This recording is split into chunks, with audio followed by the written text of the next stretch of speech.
2025 সালের 30 ডিসেম্বর মঙ্গলবার কুয়াশাচ্ছন্ন ঢাকার আকাশে সূর্য উঁকি দেবার আগেই বাংলাদেশের রাজনীতির ইতিহাসে ঘটে গেল এক বিশাল নক্ষত্রপতন।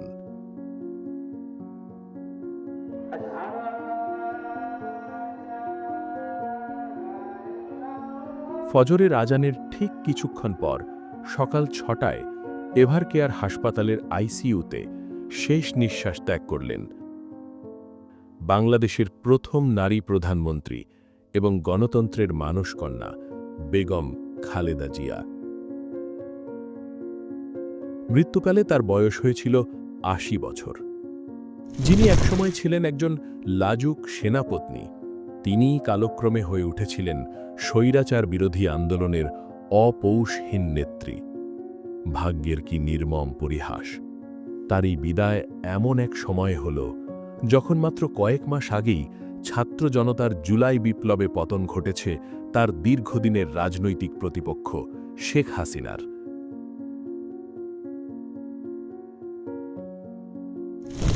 সামনেই 2026 সালের নির্বাচন, যেখানে তার মুক্ত স্বাধীন মানুষ হিসাবে অংশ নেবার কথা ছিল, কিন্তু তার আগেই মহাকালের পথে পা বাড়ালেন দেশনেত্রী।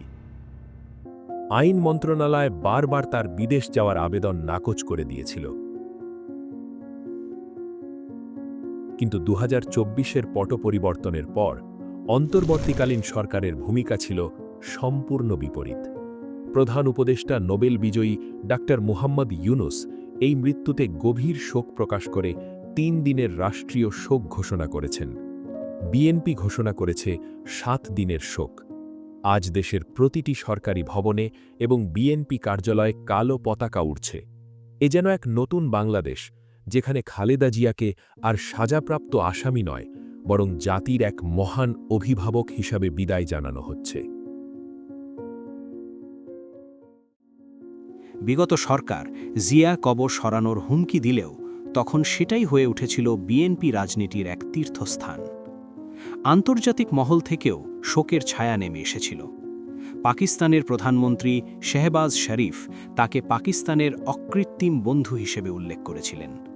চীন তাকে ঘনিষ্ঠ বন্ধু বলেছিল।